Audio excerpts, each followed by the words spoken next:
सेबी ने online platform पर digital gold trading के खिलाफ दी warning. Securities and exchange board of India SEBI की तरफ से शनिवार को सोने की ट्रेडिंग को लेकर एक बड़ी चेतावनी जारी की गई है। सेबी ने ऑनलाइन ट्रेडिंग प्लेटफॉर्म पर डिजिटल गोल्ड ट्रेडिंग को लेकर जनता को आगाह किया है।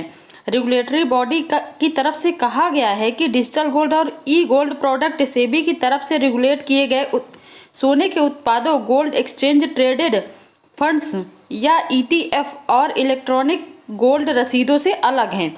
सेबी ने अपनी चेतावनी में आगे कहा है कि इन प्लेटफॉर्मों की तरफ से पेश किए जाने वाले अनियमित डिजिटल गोल्ड व्यापार में काफ़ी रिस्क हो सकता है, साथ ही इन्वेस्टर्स को ऑपरेशनल रिस्क के लिए एक्सपोज कर सकता है। सेबी ने यह भी बताया कि ऐसे डिजिटल गोल्ड या ई गोल्ड प्रोडक्ट्स में निवेश के लिए सिक्योरिटीज मार्केट के दायरे में कोई निवेशक सुरक्षा तंत्र मौजूद नहीं है।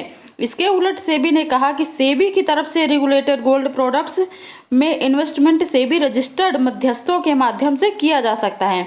यह सेबी की तरफ से रेगुलेट फ्रेमवर्क के तहत है। गोल्ड ईटीएफ और डिजिटल गोल्ड में अंतर। डिजिटल गोल्ड कैसे काम करता है, इसे असली सोने की डिजिटल रसीद समझें।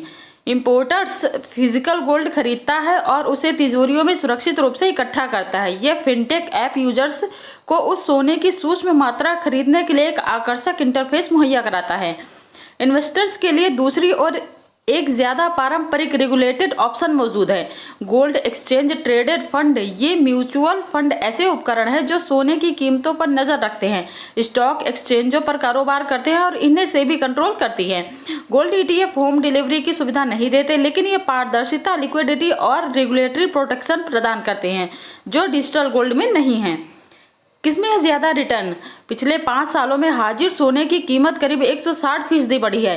डिजिटल गोल्ड जैसी स्कीम्स भी इसी तरक्की को बताते हैं, क्योंकि उनकी कीमत काफ़ी हद तक हाजिर बाजार में 24 कैरेट सोने की कीमत से जुड़ी होती है। इसकी तुलना में उल्लेखनीय गोल्ड ईटीएफ में से एक LIC MF गोल्ड ईटीएफ ने इसी अवधि में लगभग 108% रिटर्न दिया है।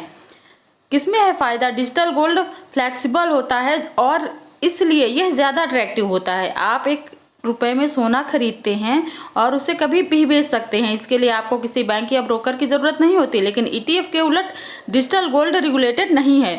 यह सेबी या RBI सॉवरेन गोल्ड बॉन्ड की तरह के अधीन नहीं होने के कारण निवेशकों को मुश्किल में डाल सकता है।